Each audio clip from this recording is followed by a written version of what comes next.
भारत के राष्ट्रीय सुरक्षा सलाहकार अजीत डोभाल एक अहम कूटनीतिक मिशन के तहत चीन पहुंच गए हैं।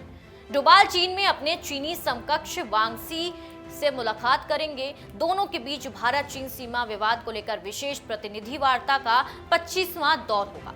अब सवाल यह है कि आखिर इस बैठक को इतना अहम क्यों माना जा रहा है? डोभाल की चीन यात्रा का आखिर एजेंडा क्या है? सबसे पहले आसान भाषा में समझिए कि विशेष प्रतिनिधि वार्ता आखिर क्या होती है। भारत और चीन के बीच करीब 3800 समथिंग किलोमीटर लंबी सीमा को लेकर लंबे समय से विवाद चल रहा है और इसी सीमा का जो विवाद का स्थायी समाधान तलाशने और दोनों देशों के बीच तनाव कम करने के लिए साल 2003 में विशेष प्रतिनिधि तंत्र बनाया गया था और इस बातचीत के जरिए दोनों देश सीमा से जुड़े बेहद संवेदनशील मुद्दों पर सीधे और उच्च स्तर पर बातचीत करते हैं। हालांकि करीब 2 दशक से ज्यादा समय गुजरने के बावजूद सीमा विवाद का कोई अंतिम समाधान नहीं निकला है। लेकिन इसके बावजूद ये वार्ता इसलिए महत्वपूर्ण है क्योंकि जब भारत और चीन के बीच तनाव बढ़ता है तब बातचीत का यही रास्ता दोनों देशों को सीधे संपर्क में रखता है। अब इस बार की बैठक इसलिए भी बेहद अहम है क्योंकि ऐसे समय पर यह बैठक हो रही है जब भारत और चीन के रिश्तों को सामान्य बनाने की कोशिश चल रही है।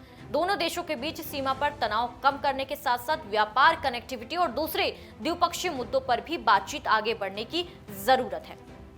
तो डोभाल की बैठक में सबसे बड़ा मुद्दा क्या होगा? सबसे बड़ा मुद्दा जाहिर तौर पर LAC यानी कि लाइन ऑफ एक्चुअल कंट्रोल पर शांति और स्थिरता का होगा। गलवान घाटी की घटना के बाद भारत और चीन के बीच सैन्य तनाव काफी बढ़ गया है। दोनों देशों ने सीमा पर बड़ी संख्या में सैनिक और सैन्य उपकरण तैनात किए। भारत में कई जगहों पर डिसएंगेजमेंट यानी कि सैनिक को पीछे हटाने की प्रक्रिया भी हुई है, लेकिन भारत का लगातार ये कहना है कि जब तक सीमा पर शांति और स्थिरता नहीं होगी तब तक दोनों देशों के रिश्ते पूरी तरह सामान्य नहीं हो सकते। यानी डोभाल की चीन यात्रा का सीधा संदेश यही माना जा रहा है कि भारत चीन के साथ रिश्ते सुधारने की कोशिश कर रहा है, लेकिन सीमा पर शांति उसकी पहली शर्त है। भारत के विदेश मंत्रालय की ओर से भी पहले ये कहा गया है कि LAC पर शांति और स्थिरता दोनों देशों के रिश्तों की एक आगे की दिशा तय करने वाले के लिए बेहद अहम है। अब इस बैठक का दूसरा बड़ा पहलू है मोदी और शी जिनपिंग की संभावित मुलाकात। ये बैठक नई दिल्ली में होने वाले ब्रिक्स शिखर सम्मेलन से पहले हो रही है। अगर चीनी राष्ट्रपति शी जिनपिंग ब्रिक्स सम्मेलन में भारत आते हैं तो प्रधानमंत्री नरेंद्र मोदी के साथ उनकी द्विपक्षीय बैठक की संभावना बन सकती है। ऐसे में डोभाल और वांग यी की बैठक उस संभावित शीर्ष स्तर की बैठक की तैयारी की ओर देखा जा रहा है। यानी पहले अधिकारी स्तर पर संवेदनशील मुद्दों पर बातचीत होगी, उसके बाद अगर माहौल बनता है तो दोनों देशों के शीर्ष नेताओं के बीच सीधी बातचीत। लेकिन मामला सिर्फ सीमा तक सीमित नहीं, भारत और चीन के बीच आर्थिक रिश्ते भी इस बातचीत का अहम हिस्सा हो सकते हैं। दोनों देशों के बीच व्यापार काफी बड़ा है, लेकिन व्यापार संतुलन को लेकर भारत की चिंताएं लगातार बनी हुई हैं।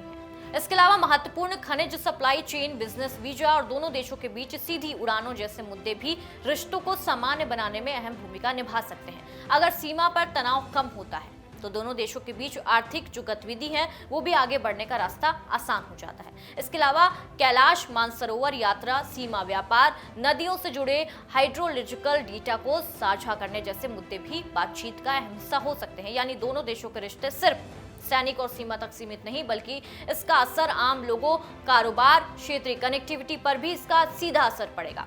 अब एक और बड़ा मुद्दा है चीन और पाकिस्तान की नजदीकी। भारत लगातार चीन, पाकिस्तान और आर्थिक गलियारे यानी कि CPEC को लेकर अपनी चिंताएं जाहिर करता है।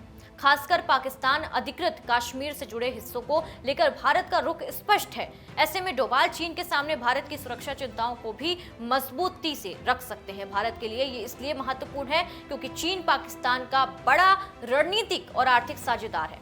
वहीं पाकिस्तान के साथ तुर्की और कुछ अन्य देशों के जो बढ़ते संबंध है, घनिष्ठता है, वो भी उस पर भी बातचीत हो सकती है। लेकिन यहाँ भारत की रणनीति सिर्फ किसी गठबंधन का मुकाबला करना नहीं है, बल्कि चीन के साथ सीधी बातचीत के जरिए अपने हितों को आगे रखना है। हिंद महासागर और समुद्री सुरक्षा भी आने वाले समय में बड़ा मुद्दा बन सकती है। चीन की हिंद महासागर क्षेत्र में बढ़ती गतिविधियां, पाकिस्तान का ग्वादर बंदरगाह और समुद्री व्यापार मार्ग भारत के लिए रणनीतिक रूप से बेहद महत्वपूर्ण है। इसलिए NSA स्तर की बातचीत में भारत समुद्री और क्षेत्रीय सुरक्षा चिंताओं को भी सामने रख सकता है।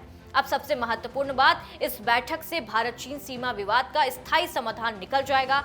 इसका जवाब फिलहाल आसान नहीं है किसी 2 दशक से चल रही विशेष प्रतिनिधि वार्ताओं के बावजूद कोई अंतिम सीमा समझौता नहीं हुआ। इसलिए इस बैठक से तुरंत किसी बड़े समझौते की उम्मीद करना शायद जल्दबाजी होगी। लेकिन इस बातचीत की अहमियत किसी समझौते से कम नहीं है, क्योंकि जब 2 देश शांति की बात करते हैं, एक दूसरे से बात करते हैं खुलकर, तो रास्ता जरूर निकलता है। डोभाल की ये यात्रा यही संकेत देती है कि भारत चीन के साथ तनाव कम करने और रिश्तों को आगे बढ़ाने के लिए बातचीत के रास्ते को खुला रखना चाहता है।